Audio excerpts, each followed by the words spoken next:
மாண்புமிகு பேரவைத் தலைவர் அவர்களே, நகராட்சி நிர்வாகத்துறையின் சார்பாக பேசுவதற்காக அனுமதி அளித்ததற்காக முதலிலே நன்றியை தெரிவித்துக் கொள்கிறேன். திராவிட இயக்கத்தில் மூத்தோரான ஐயா தந்தை பெரியார் அவர்களை நாங்கள் நேரடியாக பேசி பழகியதில்லை. ஆனால் திருச்சியிலே அவருடைய அலுவலகம் தங்குகிற இடம் இருக்கிற போது அவரை அடிக்கடி அவர் வேனிலே போகும்போது பார்த்திருக்கிறோம். பேரறிஞர் அண்ணா அவர்கள் 1967ஆம் ஆண்டு எங்களது லால்குடி தொகுதியிலே புள்ளம்பாடியில் வந்து பேசுகிறார்.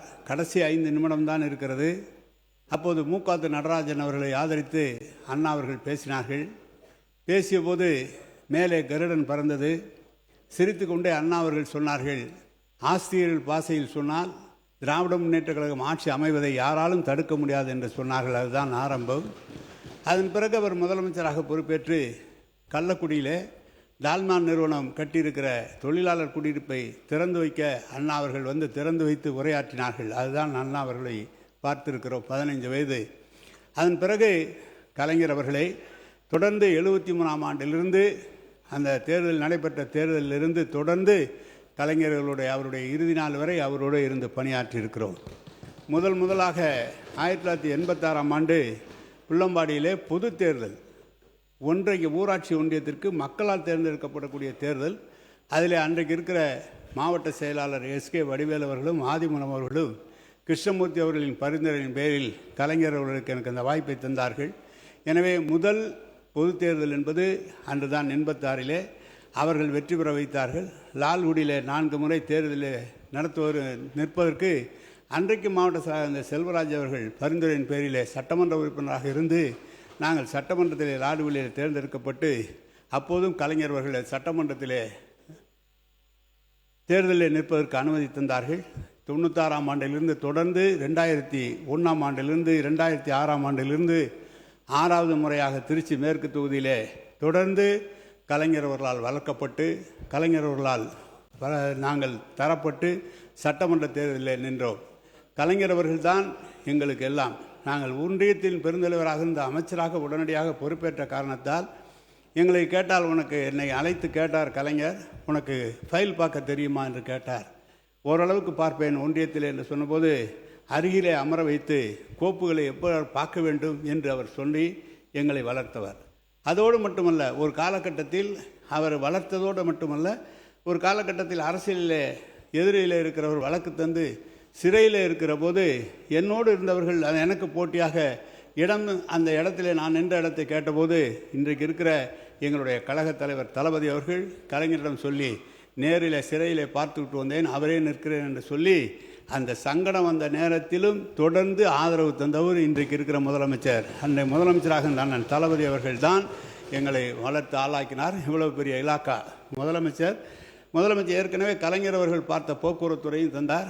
இன்றைக்கு இருக்கிற பழைய முதலமைச்சர் முன்னாள் முதலமைச்சர் அவர் பார்த்த உள்ளாட்சித்துறையை தந்தார்.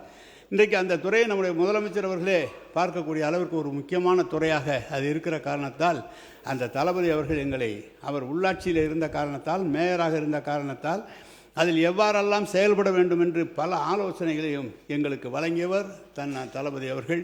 அவரையும் கலைஞரையும் நான் மனதார வழங்குகிறேன். எங்களோடு இன்றைக்கு பணியாற்றி கொண்ட எங்களுடைய எதிர்க்கட்சி தலைவர் நம்முடைய உதயா அவர்கள், இளவல், எங்களுடைய இளவல், இந்த இயக்கத்திற்கு வருங்காலத்தில் எங்களுக்கு நம்பிக்கையாக இருக்கக்கூடிய இளவல், அவருக்கும் என்னுடைய வணக்கத்தை தெரிவித்துக் கொள்கிறேன். எனவே இந்த இயக்கத்திலே தொடர்ந்து கிட்டத்தட்ட 40-45 ஆண்டு காலம் தொடர்ந்து எங்களை ஆளாக்கி உருவாக்கிய கலைஞர் அவர்கள், அதை தொடர்ந்து தளபதி அவர்களும் என்னை ஆளாக்கினார்கள். நான் இந்த கட்சி சொன்ன வேலையை பொதுமக்களின் நலன் கருதி எந்த பணியாக இருந்தாலும் அதை தொடர்ந்து செய்து கொண்டிருக்கிற ஒரு பணியாளராக நான் இயங்கி கொண்டிருக்கிறேன். நகராட்சி துறையிலே நான் சிலவற்றை நான் சொல்ல விரும்புகிறேன். இங்கே நம்முடைய சௌமியா மாண்புமிகு உறுப்பினர் சௌமியா அம்பிமணி அவர்கள் சொன்னார்கள், திருப்புகழ் கமிட்டி அறிக்கையை நீங்கள் சபையிலே வைக்கவில்லை என்று 2 முறை கேட்டு நான் திருப்புகழ் ஓய்வு பெற்ற அதிகாரி திருப்புகழ் தலைமையில் கமிட்டி அமைக்கப்பட்டது. 31/1/2022 இடைக்கால அறிக்கை தந்தது. 14/3/2023 அன்று இறுதி அறிக்கை தந்தது. அப்போது தலைமை செயலாளராக இருந்த திரு இறையன்பு ஐஏஎஸ் அவர்கள், அப்போது பெருநகர சென்னை மாநகராட்சி ஆணையராக இருந்த ககன் சிங் பேடி அவர்கள், மேடி அவர்கள் ஐஏஎஸ் உள்ளிட்ட சீனியர் ஐஏஎஸ் அதிகாரிகள் முன்னிலையிலே முதலமைச்சராக இருந்த எங்கள் தலைவரிடம் இந்த கமிட்டி ஆய்வறிக்கை அளித்தது. அதில் அவசரகால தீர்வு, நீண்டகால தீர்வு என பரிந்துரைகள் வழங்கியிருந்தனர். எங்கள் முதலமைச்சர் அவர்கள் உடனடியாக அவசரகால தீர்வுக்கான பணியினை மேற்கொள்ள உத்தரவிட்டார்கள். அதன் அடிப்படையில் சென்னை வெள்ளத்தடுப்பு பணிகள் என்ற அடிப்படையில் மழைநீர் வடிகால்கள் அமைக்கும் பணிகள், புதிய மழைநீர் வடிகால் அமைக்கும் பணிகள் உள்ளிட்ட திருப்புகழ் கமிட்டி அளித்த 161 இலக்குகள் மீதான நடவடிக்கைகள் எடுக்கப்பட்டு பணிகள் நிறைவேற்றப்பட்டன. இந்த அறிக்கையிலே அனைத்து பரிந்துரைகள் மீது நடவடிக்கை எடுத்து குறிப்புகளை இப்பேரவையில் வைக்க வேண்டும் என்ற பணிகளை மேற்கொண்டிருந்த சமயத்தில் தேர்தல் வந்துவிட்ட காரணத்தால் அது வைக்க இயலாமல் போய்விட்டது. இப்போது நீங்கள் ஆட்சிக்கு வந்து விட்டீர்கள்.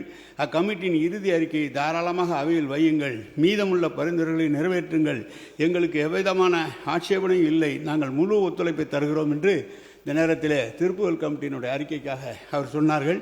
இங்கே தலைவர் அவர்களால் வறுக்கப்பட்டு எனக்கு அதிகாரிகளுடைய, எங்கள் துறை அதிகாரிகளினுடைய ஆதரவு என்பது மிக சிறப்பாக எனக்கு முதலில் மின்துறையை பார்த்தபோது டிவி அந்தோணி அவர்கள் தான் எனக்கு சேர்மன், இபி சேர்மன்.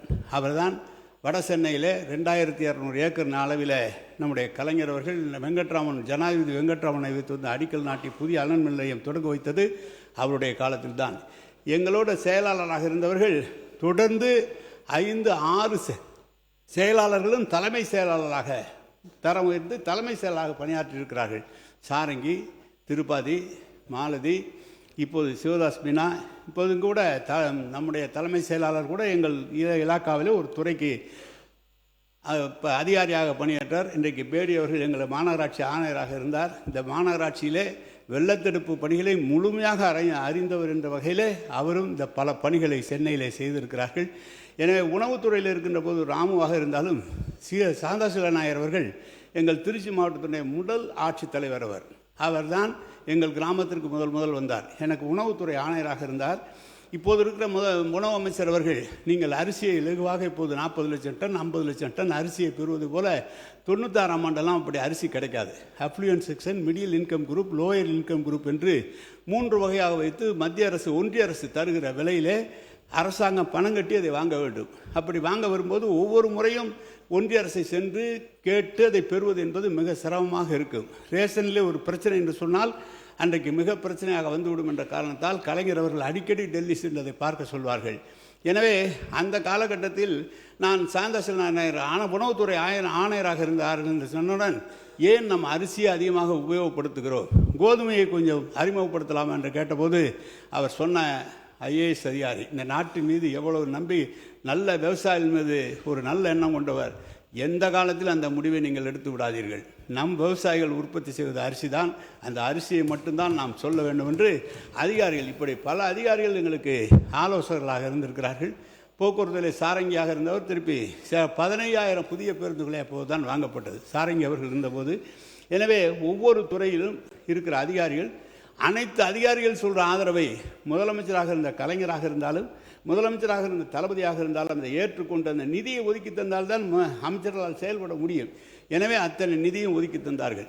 இப்போது கூட நகராட்சி துறையிலே முதலில் 44% தான் நமக்கு, 56% ஊராட்சி, உள்ளாட்சித்துறை 2ஆக பிரித்து விட்டார்கள்.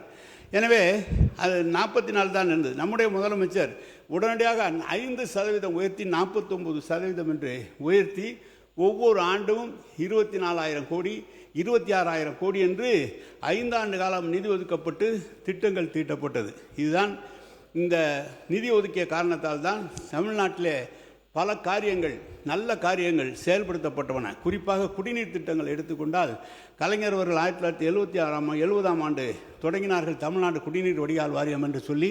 அதில் பார்த்தால் முதலில் ஆழ்குழாய் கிணறு போடப்பட்டது. அப்புறம் கிணறுகள், ஆறுகளிலே கிணறு தோண்டி குடிநீர், பாதுகாக்கப்பட்ட குடிநீர் வழங்கப்பட்டது. அப்படி பார்த்தால் சென்னையிலே 900 எம்எல்டி, மற்ற எல்லா நகரங்களிலும் சேர்த்து 1900 எம்எல்டி.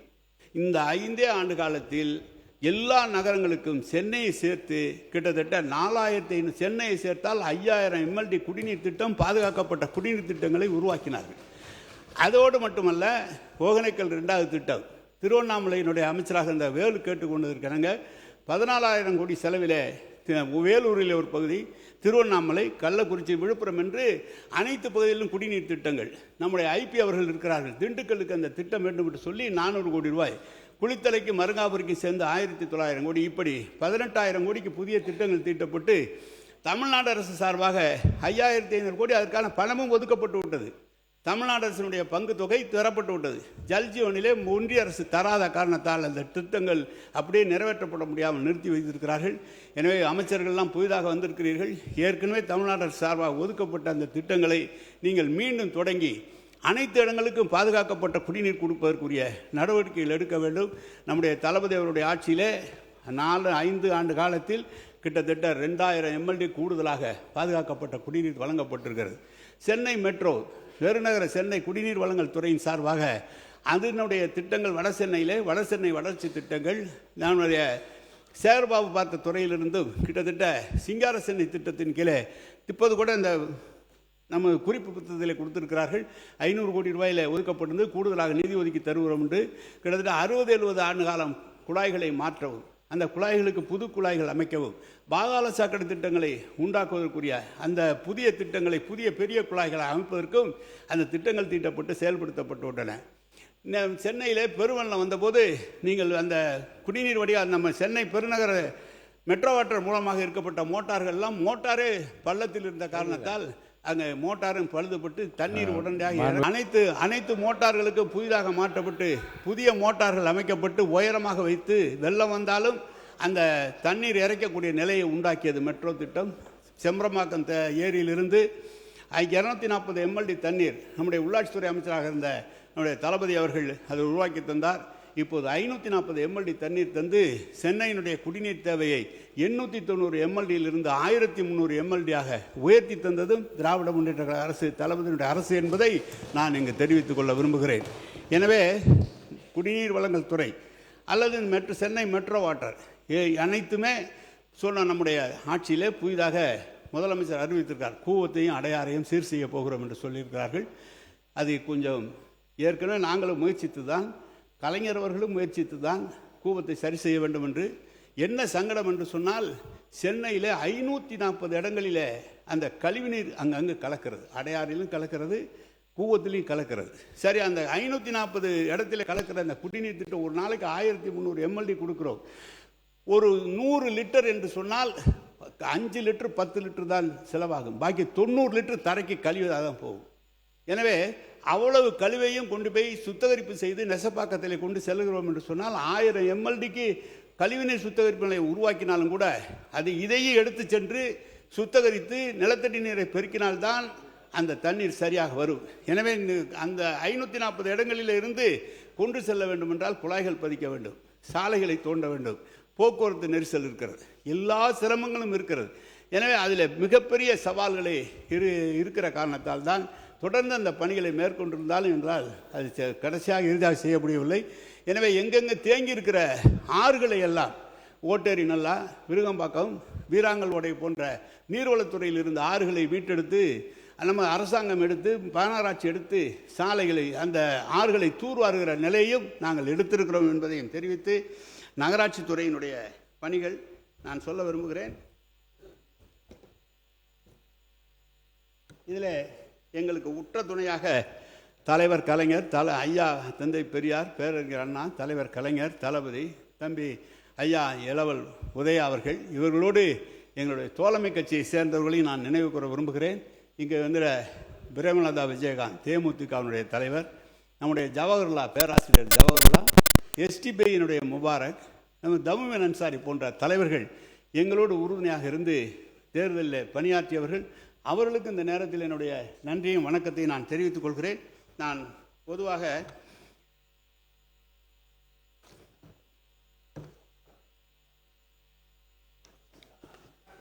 நகராட்சி துறையில் என்ன பணிகள் என்று சொன்னால் எல்லாம் தெரிந்தது தான். அதிகாரிகள், எங்களிடம் இருந்த அதிகாரிகள் தான் முழுமையாக இன்றைக்கு நகராட்சி துறையிலே இருந்து பணியாற்றி கொண்டிருக்கிறார்கள். குடிநீர் வசதிகள், மழைநீர் வடிகால் வசதிகள், கழிவுநீர் அகற்றுதல், கழிவறை வசதிகள், தார் சிமெண்ட் சாலைகள் அமைத்தல், புதிய பேருந்து நிலையங்கள், தெருவிளக்குகள், பூங்காக்கள் மற்றும் விளையாட்டு மைதானங்கள், பொது சுகாதாரம், சந்தைகள் அமைத்தல், அறிவுசார் மையங்கள், நூலகங்கள் அமைத்தல், பள்ளிகள் பராமரித்தல், நீர்நிலைகளை தூர்வாரி கரைகளை பலப்படுத்துதல், பயோமைனிங் மூலம் தேக்க திடக்கழிவுகளை அகற்றுதல், திடக்கழிவு மற்றும் திரவ கழிவு மேலாண்மை, குப்பையிலிருந்து எரிவாயு தயாரித்தல், தூய்மை பணியாளர்களுக்கு துணை முனைவோர்களாக மாற்றி அவர்களுக்கு அனைத்து பாதுகாப்பும் வழங்குதல், புதிய நவீன எரிவாயு தகனமடை அமைப்பது போன்ற இந்த பணிகளை தான் இந்த 5 ஆண்டுகளில் 1.25 லட்சம் ரூபாய் 1.25 லட்சம் கோடி செலவிலே செய்திருக்கிறோம். எங்களது 5 ஆண்டு கால திராவிட முன்னேற்ற கழகத்தில் என்ன செய்திருக்கிறோம் என்பதை சொல்கிறோம். 10 மாநகராட்சிகள் புதிதாக உருவாக்கப்பட்டன. ஏற்கனவே இருந்தது 31 நகராட்சிகள் தரம் உயர்த்தப்பட்டன. 7 பேரூராட்சிகள் நகராட்சிகளாகவும் 22 ஊராட்சிகள் மற்றும் 6 பேரூராட்சிகள் சேர்ந்து 6 நகராட்சிகளாகவும் தரம் உயர்த்தப்பட்டன. 29 ஊராட்சிகள் 25 பேரூராட்சிகள் தரம் உயர்த்தப்பட்டன. ஆக சென்னையும் சேர்த்து 25 மாநகராட்சிகள், 137 நகராட்சிகள், 487 பேரூராட்சிகள் இருந்தன.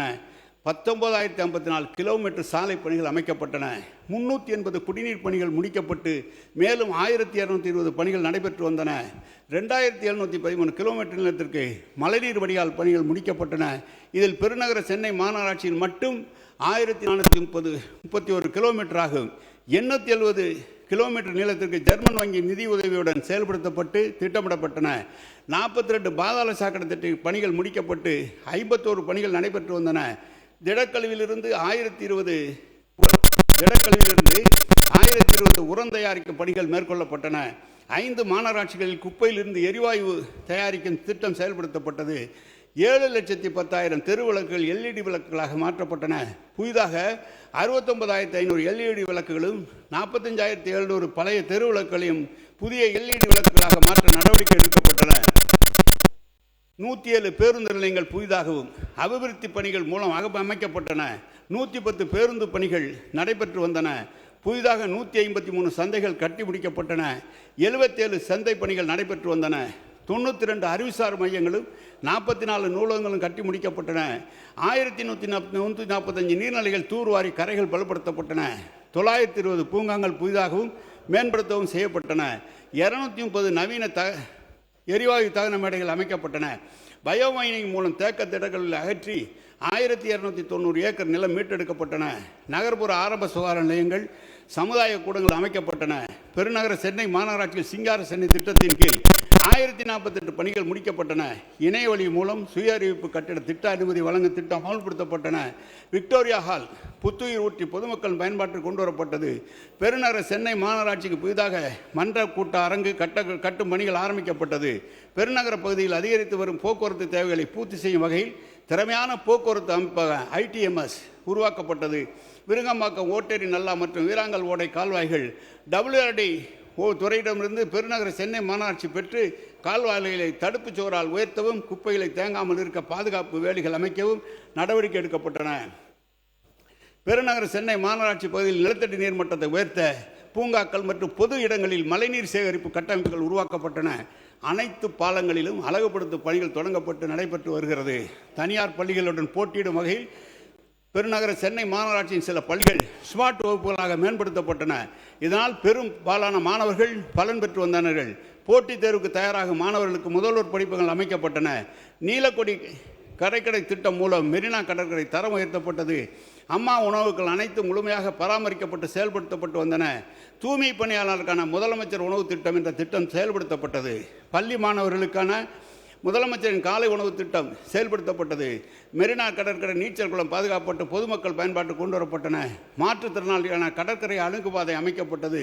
சென்னை பெருநகரை அழகுபடுத்தும் குழந்தைகள் முதல் பெரியவர் வரை அனைவரும் பாதுகாப்பாக நடைபாதைகளை பயன்படுத்த வாகனம் சாரா போக்குவரத்து திட்டம் பயன்படுத்தப்பட்டது. விலங்குகள் இனப்பெருக்க கட்டுப்பாடு மையங்கள் நகர்ப்புற சென்னையில் புதிதாக 13 உள்ளாட்சி அமைப்புகள் அமைக்கப்பட்டது. சென்னையில் புதிதாக 13 பாலங்கள் கட்டி முடிக்கப்பட்டன. 12 பாலங்கள் கட்டும் பணிகள் நடைபெற்று வருகின்றன. பெருநகர சென்னை மாநகராட்சி பகுதியில் தனியார் 20 நிமிஷம் உங்களுக்கு தான் நீங்கள் தேர்தல்லாம் நடத்த போகிறாங்க. உள்ளாட்சி தேர்தல் அதில் இருக்கிற நீங்கள் பேசுங்க பேசிட்டு தானே இருக்கிற பேசுங்க. பெருநகர சென்னை மாநகராட்சி பகுதியில் தனியார் பங்களிப்புடன் புதிதாக கழிப்பறைகள் கட்டப்பட்டன. மேலும் புதிதாக மண்டல அலுவலகங்கள், பாதாள சாக்கடை திட்ட பணிகள், அலுவலக கட்டிடங்கள் போன்ற எண்ணற்ற பணிகள் செயல்படுத்தப்பட்டன. தமிழ்நாட்டில் நகர்ப்புற உள்ளாட்சிக்கென்று தனித்தனியாக இருந்த சுமார் 25 சட்டங்கள், அதன் கீழ் இயற்றப்பட்ட விதிகள் ஆகியவற்றை ஒருங்கிணைத்து 98 புதிதாக சட்டம் இயற்றப்பட்டது. நகர்ப்புற உள்ளாட்சி அமைப்புகளின் நிர்வாகத்தை ஒரு குடையின் கீழ் கொண்டு வந்து வரும் உயர்நோக்குடன் இயற்றப்பட்ட சட்டத்தை புதிய திட்டங்களுடன் புதிதாக உருவாக்கப்பட்ட விதிகளுடன் 13/4/2023 முதல் நடைமுறைக்கு கொண்டு வரப்பட்டது. 81 கூட்டு குடிநீர் திட்டங்கள், 52 ரெட்ரோஃபிட்டிங் திட்டங்கள் முடிக்கப்பட்டன. மேலும் 15 கூட்டு குடிநீர் திட்டங்கள் நடைபெற்று வந்தன. இதனால் கூடுதலாக 2.39 லட்சம் மக்களுக்கு பாதுகாக்கப்பட்ட குடிநீர் 1175 MLD லிட்டர் பாதுகாக்கப்பட்ட குடிநீர் வழங்கப்பட்டது. ஒகேனக்கல் கூட்டுக்குடிநீர் திட்டம் 2வது திட்டம் தொடங்குவதற்காக அனைத்து பணிகளும் முடிக்கப்பட்டு வந்தன. சென்னை குடிநீர் வாரியம் இப்படி தொடர்ந்து வடிகால் வாரியங்கள் மூலமாகவும் சென்னை பெருநகர குடிநீர் வழங்கல் மூலமும் பல்வேறு பணிகள் மேற்கொள்ளப்பட்டன. ஏற்கனவே சொல்லப்பட்டிருக்கிறது.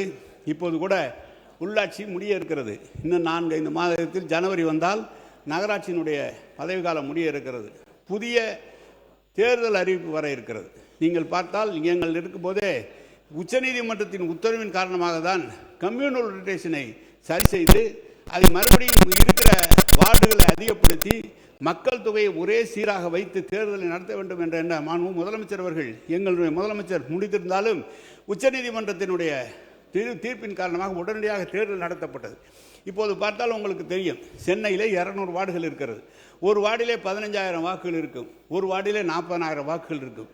அதே போல 50% இடஒதுக்கீடு என்று வருகிற போது ஒரு வார்டிலே 10 வார்டுகள் ஒரு இடத்துல இருக்குமானால் 9 வார்டுகள் பெண்களுக்காக போய் ஒரே ஒரு வார்டு ஆண்களுக்காக வருகிறது. இதையெல்லாம் சீரமைக்க வேண்டும் என்ற நோக்கத்தோடு தான் சென்னையை 300 வட்டங்களாகவும் மதுரை, திருச்சி, கோவை போன்ற வார்டுகளை அதிகப்படுத்தியும் அதற்கான அடிப்படை வசதிகளை செய்வதற்காக அந்த ஏற்பாடுகள் செய்யப்பட்டது.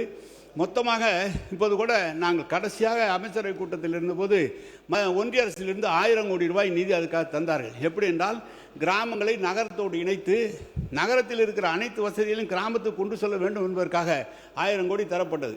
12,000க்கும் மேற்பட்ட ஊராட்சிகள் இருக்கிறது, 380 ஒன்றியங்கள் இருக்கிறது, கிட்டத்தட்ட 38 மாவட்ட ஊராட்சி இருக்கிறது. ஊராட்சிகளிலே 1500 வாக்குகள் இருந்த ஊராட்சி எல்லாம் இன்றைக்கு 5000, 6000 என்று வந்துவிட்டது. சில இடங்களிலே 40,000 கொண்ட ஒரு ஊராட்சி எல்லாம் இருக்கிறது. இதையெல்லாம் பகிர்ந்து பிரித்து 2 தேர்தலையும் ஒவ்வொரு இடத்திலையும் ஊராட்சிகளையும் பிரிக்க வேண்டும், ஒன்றியங்களையும் அதிகப்படுத்த வேண்டிய நிலை இருக்கிற காரணத்தால் இந்த பணிகளை செய்து முடித்தால் கிட்டத்தட்ட 20,000 அளவுக்கு ஊராட்சிகள் வரும், 500-600 ஒன்றியங்கள் வரும். அனைத்து பொதுமக்களும் நகராட்சி தலைவர்களாக, ஒன்றிய தலைவர்களாக, ஊராட்சி தலைவர்களாக வந்து மக்கள் பயன்பாட்டுவதற்கு ஏதுவாக இருக்கும். எனவே இந்த பணியை நம்முடைய பேடி அவர்களுடைய தலைமையில் தான் ஒரு குழு அமைக்கப்பட்டது. அன்றைக்கு எங்களுடைய அவர் ஊராட்சி செயலாளராக இருந்தார். அவருடைய தலைமையிலே எங்களுடைய கார்த்திகேயன் அவர்கள் அவருடைய செயலாளர் இருந்தும் அந்த கமிட்டி அமைக்கப்பட்டு பல முறை பேச்சுவார்த்தை நடத்தப்பட்டு சில காரணங்களால் அது நிறுத்தி வைக்கப்பட்டிருக்கிறது. எனவே மீண்டும் அந்த கமிட்டிக்கு புத்துயிர் ஊற்றி நீங்கள் தந்து அந்த உள்ளாட்சிகளிலே அனைத்து பிரதிநிதிகளும் கலந்து கொள்ளக்கூடிய அளவிற்கு, தேர்ந்தெடுக்கப்படக்கூடிய அளவிற்கு இந்த சட்டத்தை விரிவாக்கி எல்லா இடங்களிலும் விரிவாக்கம் செய்ய வேண்டும் என்று கேட்டுக்கொள்கிறேன். இந்த துறை என்பது மக்களுக்காக நிச்சயமாக எங்கள் 5 ஆண்டு காலத்தில் மிக மனநிறைவோடு இருக்கிறோம். தளபதி அவர்கள் பார்த்த துறை எங்களிடம் தந்தபோது அதை அவர் சொன்னபடியே நாங்கள் செய்திருக்கிறோம் என்ற மனநிறைவோடு இருக்கிறது. இவ்வளவு பணிகள் நடந்திருக்கிறது. எப்படி 2011 கணக்கெடுப்பின்படி 41% தான் நகரத்தில் இருக்கிற வாக்காளர்கள், பொதுமக்கள். இப்போது நகரத்தில் இருக்கிற மக்களுடைய கணக்கெடுப்பு 60% நகரத்துக்கு வந்துவிட்டது. இந்தியாவிலே 100க்கும் மேற்பட்ட பெரிய நகரங்கள் இருப்பது நம்ம தமிழ்நாட்டில் தான். நகரங்கள் இருக்கிற போது 60% மக்களுக்கு தேவையான திட்டங்களை உண்டாக்க வேண்டும். ஃப்ளோட்டிங் பாப்புலேஷன் தினந்தோறும் வந்து செல்கிறார்கள் நகரத்திற்கு 10% இருக்கு. 70% மக்கள் நகரத்தில் வருகிறார்கள். குடிக்க தண்ணீர் தர வேண்டும், நடக்க ரோடு தர வேண்டும், போக்குவரத்து வசதி செய்து தர வேண்டும், அவர்களுக்கு பொழுதுபோக்கு அமர்வதற்கு இடம் தர வேண்டும். இவ்வளவு செய்கிற ஒரு துறையாக இந்த துறை இருக்க வேண்டும். அதற்கான நிதியை இன்னும் அதிகமாக இப்போது 29,000 கோடி சொல்லியிருக்கிறார்கள். எனவே இன்னும் அதிகமாக தேவைப்படுகிற ஒரு துறையாக இந்த துறை இருக்கிறது. எனவே தொடர்ந்து இந்த துறையில் மக்கள் பயன்பட வேண்டும் என்று சொன்னால் இன்றைக்கு 60% மக்கள் நகரத்தில் தான் இருக்கிறார்கள். ஒரு ஆட்சிக்கு அல்லது ஒரு வெளியூரிலிருந்து வருகிறார் என்று சொன்னால் முதலிலே தென்படுவது நகரங்கள் தான். அந்த நகரத்தில் இருக்கிற வசதிகள் அதை வைத்து தான் நாட்டையே அவர்கள் பார்ப்பார்கள். எனவே தான் அப்படிப்பட்ட நல்ல நகராட்சியாக தலைவராக நம்முடைய மேயர் தளபதி அவர்கள், உள்ளாட்சித்துறை அமைச்சர், துணை முதலமைச்சர், முதலமைச்சராக இருந்து வழிநடத்திய துறையிலே நாங்கள் பணியாற்ற எங்களை அனுமதித்ததே எனக்கு பெரிய நன்றி. அவரை இந்த நேரத்தில் நினைத்து கொண்டிருக்கிறோம் என இந்த வாய்ப்புக்கு நன்றி தெரிவித்து அமைகிறேன். வணக்கம், நன்றி.